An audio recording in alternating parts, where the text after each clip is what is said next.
Bonjour à tous, alors aujourd'hui, nouveau format que je teste. Je vais vous parler de 3 films que j'ai appréciés et voilà, je vais vous les dire en vrac.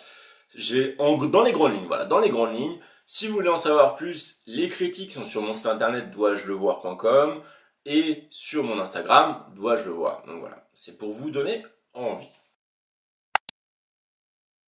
Alors le premier, ça va être J'ai aimé vivre là. C'est un documentaire français qui nous parle des villes nouvelles et plus particulièrement de la ville nouvelle de Cergy. Donc moi, actuellement, j'habite dans une ville nouvelle, donc ça veut dire que je suis réceptif à ce documentaire. J'ai vraiment aimé la manière positive dont est présentée cette ville et dont est présenté le concept des villes nouvelles, parce que c'est vrai que souvent c'est vu assez négativement, parce que voilà, c'est nouveau, il n'y a pas de caractère, il n'y a pas d'histoire. C'est vrai, mais l'histoire, faut bien qu'elle démarre d'un point, et là c'est intéressant comment c'est fait, et la manière dont les habitants parlent de cette ville est vraiment très élogieuse, c'est vraiment une maison, c'est une famille. J'ai beaucoup aimé ça, c'est un peu pour eux comme créer une utopie, Sergi. Et c'est voilà, c'était un documentaire assez positif. Pour les gens qui aiment bien le milieu urbain, c'est intéressant, c'est voir ce qu'on peut faire avec une ville, le milieu associatif, ses habitants, voilà, les étudiants, les travailleurs. C'est beaucoup de choses comme ça qui sont réunies et qui sont assez pertinentes.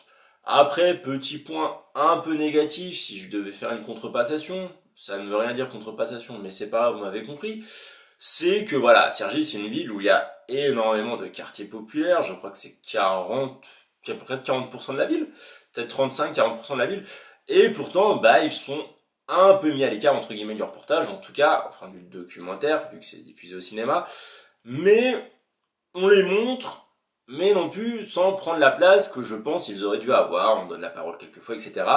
Et ça fait que peut-être on met un peu de côté certaines problématiques sociales, sociétales qu'il pourrait y avoir. Après, vous allez me dire, c'est un hommage aux villes nouvelles, donc ça explique qu'on veut pas non plus trop parler de ça. Donc voilà, c'est tout ce que j'ai à dire, c'est un documentaire que je vous conseille d'aller voir au cinéma si vous pouvez. Alors le deuxième film sorti au cinéma cette semaine que j'ai envie de parler en vrac, ça va être la comédie. Qu'est-ce que je dis? C'est pas une comédie, c'est un drame britannique-français, donc britannico-français, franco-britannique, je sais pas trop comment on dit. En tout cas voilà, c'est un drame qui va nous conduire de Douvres à Calais, où en gros une femme, son mari vient de mourir et elle découvre qu'il avait une double vie. Donc voilà, c'est bien de l'avoir découvrir, voilà, cette trahison que lui a fait son mari, mais comme voilà, il est mort, elle a personne à qui s'en prendre. Donc elle subit ça de plein fouet, ça la met en doute sur elle, ça la met en doute sur la vie qu'elle a eue. En plus, elle va se rapprocher, voilà, insigneusement, putain, j'arrive pas à trouver mes mots, insigneusement, ça veut rien dire non plus, bon, discrètement, voilà, de manière filoute, voilà, de manière filoute, c'est bien dit, de l'autre famille pour un peu savoir qui c'est, découvrir, est-ce que le savait pour le mari, voilà, il y a plein de questions qui vont être en jeu. Et voilà, c'est pas mal tourné, ça donne aspect à vraiment beaucoup d'émotions, l'actrice est vraiment très bonne, Johanna Scallen. Il y a aussi une actrice française, parce que voilà, France britannique forcément, Nathalie Richard, et elle va être beaucoup plus rentre dedans que sa collègue britannique, et je trouve que ça fait vraiment un bon mélange. Il y en a une qui est discrète, qui veut savoir, qui est plus voilà dans l'émotion pure, l'autre qui est plus dans le rentre dedans, dans vraiment l'émotion vive. Voilà, il y en a une c'est plus de la pureté, l'autre c'est plus vive, c'est fort. Voilà, c'est un beau mélange des styles, vraiment, un très beau mélange des styles que j'ai beaucoup aimé. Donc voilà, si vous avez l'occasion, je vous conseille d'aller le voir. Ensuite, je vais vous parler du film La Traversée, qui est une petite pépite, un film d'animation qui a été fait par Florence Mial. Et en fait, ce film, c'est déjà une œuvre d'art. C'est une œuvre d'art parce qu'il y a un style de dessin qui est vraiment particulier, qui ne ressort pas dans tous les films d'animation. Maintenant, 90% des films d'animation, c'est une espèce d'image de synthèse, tout se ressemble, même s'il y en a qui le font plus ou moins bien que d'autres.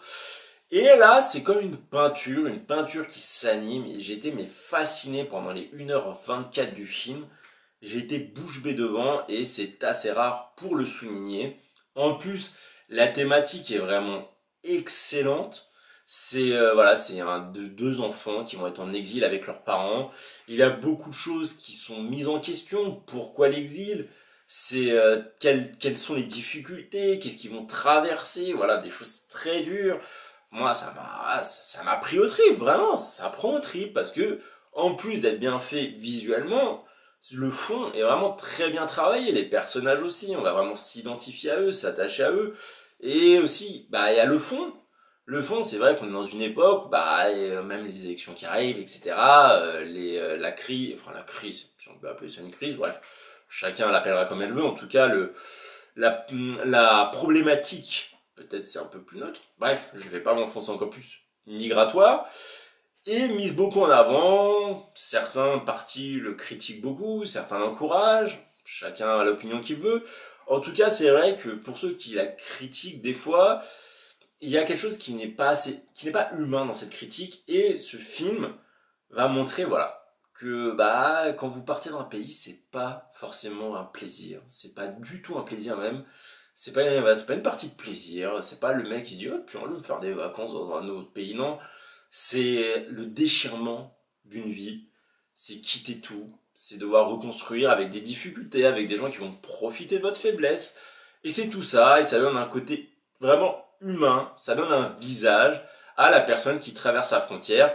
Et bah c'est pas seulement se dire méchant migrant, non, c'est dire il y a beaucoup plus que ça, il faut peut-être parfois raisonner un peu plus loin que le bout de son nez, et un peu plus loin que ce que nous veulent bien nous dire certains politiques juste parce que ça les arrange. Voilà, c'est assez politique ce que je viens de dire, mais c'est pas grave parce que je trouve que c'est important et ce film est aussi là pour dénoncer ceci. Et enfin, le dernier film dont je voulais vous parler, c'est encore un documentaire, c'est Poumon vert et tapis rouge.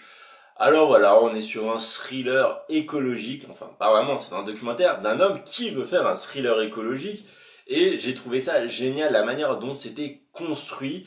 En fait, si vous aimez le cinéma, déjà c'est très intéressant parce que ça va aller de l'idée du film jusqu'à voilà rechercher des producteurs, écrire le scénario, c'est vraiment très complet. Et bah il y a aussi la thématique écologique qui n'est jamais oubliée parce que forcément c'est un thriller écologiste pour un homme qui veut se sensibiliser sur tout ce qui est déforestation. Donc bah l'exemple qu'il donne c'est le film Blue Diamond avec Leonardo DiCaprio. On a fait plus contre l'exploitation sauvage des mines de diamants que n'importe quel documentaire. Donc lui a la même idée, tiens si je faisais un thriller écologiste sur bah, la déforestation, comme ça les gens seraient enfin sensibilisés. Donc voilà, à chaque étape, il ne va jamais oublier le côté écologie. C'est ça que j'ai beaucoup aimé. Il y a toujours des rappels, toujours des piqûres. Voilà, c'est le centre. En fait, le cinéma et l'écologie sont les deux centres névralgiques qui sont vraiment fusionnés, qui sont liés. Et c'est mais passionnant. C'est vraiment, je trouve ça extraordinaire. La mise en scène est vraiment très bien faite. C'est dynamique, c'est rafraîchissant. Non, c'est génial. En plus, la personne qui l'a fait, c'est un homme qui fait des documentaires. Donc ça veut dire qu'il a une grande bande d'images à nous proposer, il va aussi nous emmener avec lui dans certains documentaires qu'il a fait pendant qu'il était en train de faire celui-là. Voilà, Inception, l'un dans l'autre. J'ai beaucoup aimé cette partie aussi, c'est vraiment éducatif, il va faire appel à un botaniste, excusez-moi j'ai pas le nom en tête parce que c'est un truc un peu vague, donc c'est pas forcément préparé au détail, c'est vraiment mon ressenti global sur le film. Et voilà, il va faire appel à ce botaniste qui nous dit des choses vraiment très intéressantes. Voilà, il y a vraiment beaucoup de valeur ajoutée dans ce film, que ce soit éducatif, voilà, pour se rendre compte des choses. Voilà, je valide totalement et voilà, l'aspect cinéma, c'est passionnant, il n'y a rien à dire, c'est passionnant. Ça, déjà l'écologie en soi, c'est hyper intéressant. Moi personnellement, je trouve ça super intéressant parce que c'est quand même une crise majeure qui est en train de se passer. Et en plus, quand vous rajoutez des passions, bah voilà, ça peut que faire bingo. Ça peut que faire bingo. Bon, sur ce, je vous ai dit 4 films. Poumon vert et tapis rouge, After Love, La Traversée, J'ai aimé vivre là. 4 films, dont 2 documentaires, un film d'animation, un drame. J'espère que vous aurez le temps d'aller voir les 4. Bon, quand la vidéo sortira, vous aurez, voilà, je pense que la plupart seront encore au cinéma. Donc foncez si vous pouvez. Et sinon, bah attendez la sortie en VOD surtout, pour ne pas oublier d'aller les voir. Et je vous dis à une prochaine critique, allez. Ciao.